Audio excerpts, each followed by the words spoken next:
Hello everybody, this is Spirited Senior here, coming back to you with more news.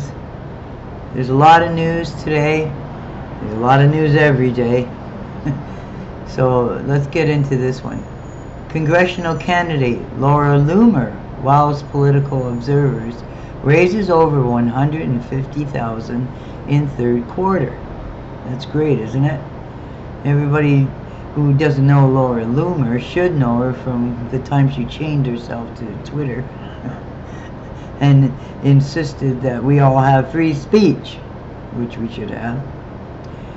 The investigative journalist turned activist candidate for Congress in Florida's 21st district has wowed political observers in Florida and beyond with her impressive haul in the third quarter of 2019. Loomer entered the race in August, earning headlines from coast to coast, but was widely ridiculed by mainstream media, of course, hacks, for not being a serious candidate capable of raising any money to mount a credible challenge against Democratic incumbent Lois Frankel. They were wrong. They were wrong. According to a news release from Loomer's campaign, she received support from people in all 50 states and had an average contribution of $66. Alexandria Ocasio-Cortez raised just $59,000 in her first two funding quarters as a political newcomer. Laura Loomer's campaign outpaced Congresswoman Lois Frankel by nearly $50,000. I think that's great. You know, well, she's one person who doesn't just speak, she acts. And I think that's wonderful to watch. Considering the fact that Loomer is considered the most banned woman in the world, having been removed from every major fundraising and digital media platform for her commitment to nationalism and America First policies, bringing in $154,000 is both impressive and remarkable. I'm humbled at the outpouring of support for my campaign, said Loomer, despite the radical left, big tech tyrants, and the fake news media doing everything they can to hinder my campaign. This early showing puts career politician Lois Frankel and the do-nothing Democrats in Congress on notice that no seat is safe and that I'm running to win. Win, win, win. I look forward to continuing to travel the district and learning the concerns of the voters. Loomer's campaign has the benefit of being heimed by Karen Giorno, the former Florida state director for Trump's 2016 campaign. She believes this race will be one of the most watched contests in 2020. Although it leans Democratic, Loomer is building the necessary resources to expose the incumbent and win. Well, if anybody's going to do that, I know it's going to be her. Laura is proving that she is serious about being a candidate and committed to flipping the seat and building the resources necessary, yes, to expose just how out of touch the district Lois Frankel has become. Yes, just how out of touch with the district Lois Frankel has become. Sorry there. I believe this will be one of the most watched congressional races for 2020 and will be a bellwether for regaining the House. Well, good luck to Laura. I really mean it. Everybody in that district, please go and vote for her. she'll be a good candidate. And moving on, oh, here we go. Recess factor. The U.S. economy's slump a decade ago coincided with a sharp drop in migrant arrivals from Central America. This is a source. The source estimates by Stephanie Luter, director of Mexico Security Institute at the University of Texas, based on model created for Lawfare blog. From Bloomberg, Roberto, the coyote, can see a stretch of border fence from his ranch in Ciudad Juarez, Mexico, about a mile south of El Paso, smuggling drugs and people to El Torolado.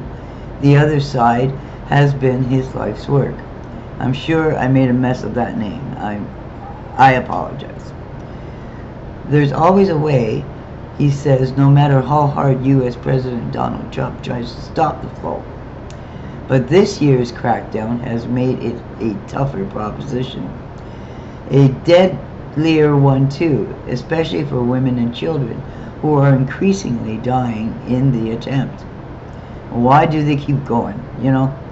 Not much surprise, Roberto, who asked not to be identified by his surname because he engages in illegal activity, sitting on a creaky metal chair, shaded by quince trees, and speaking above the din from the gaggle of fighting roosters, the 64-year-old grabs a twin and snatches lines in the sand to show how he stays a step ahead of U.S.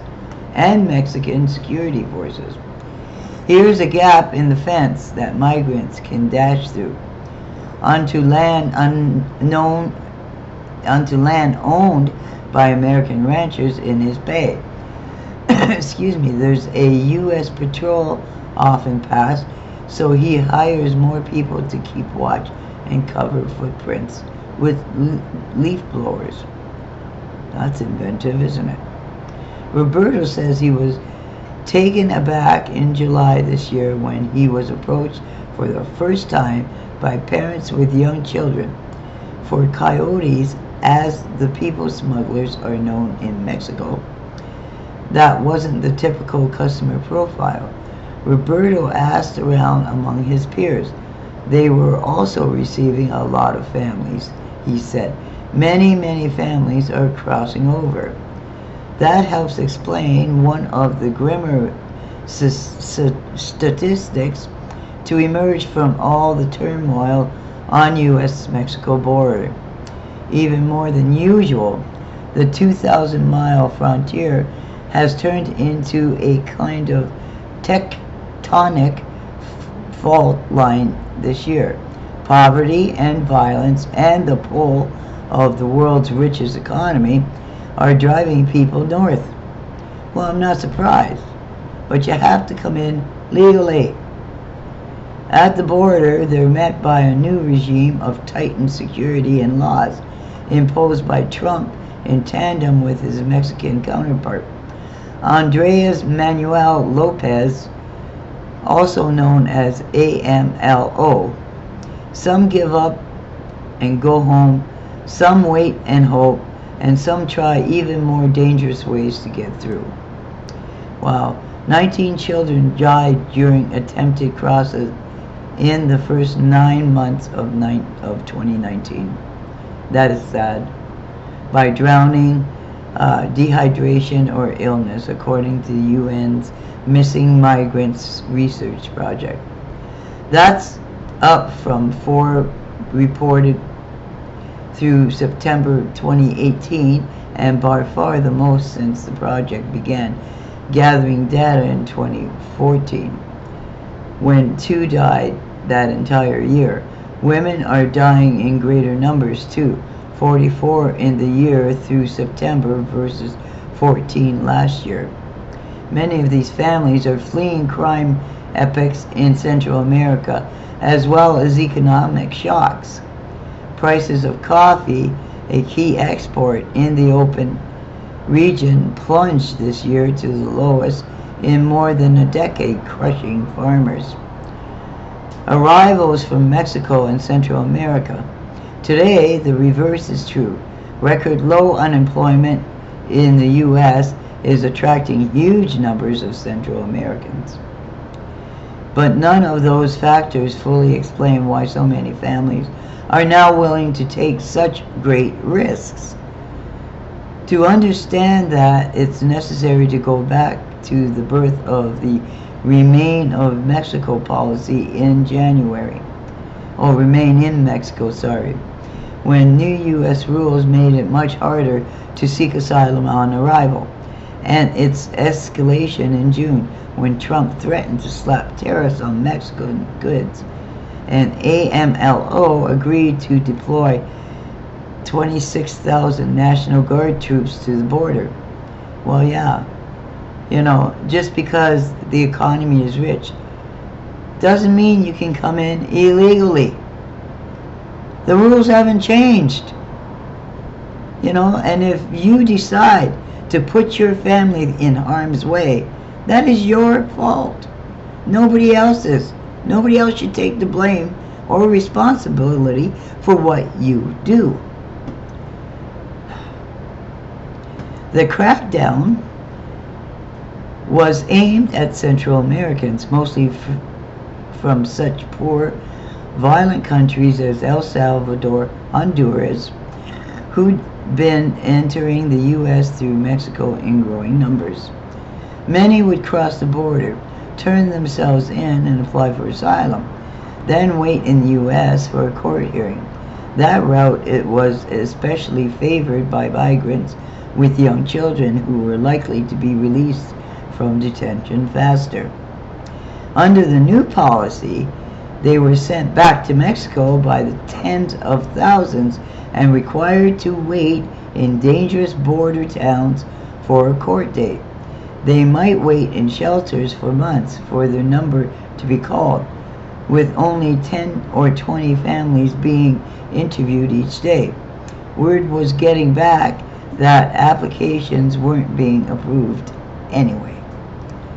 Well, when are they going to learn? When are they going to learn? Instead of coming here just because the economy is good and going on our welfare system and taking our health care, and getting food stamps, who pays for that? Do you people even think about who pays for that? Taxpayers pay for that. Stay in your own country and make your own country great. Try to fight your country there. This is ridiculous. Stay in your own country. Where are all the young men crossing the border? Where is their chivalry? What are they, a bunch of cowards that they want to come and flee here and live off and suck off of us? I think that is ridiculous. Anyways, that's the end of this story. I don't know, what the solution is with these people. They need to rise up like Hong Kong is, and I mean in massive form, and let them know you are not going to take this anymore. Fight for your freedom. Don't expect somebody else to buy it for you. And that's all I'm going to say on this subject. Thank you very much for listening. Let me know what you think.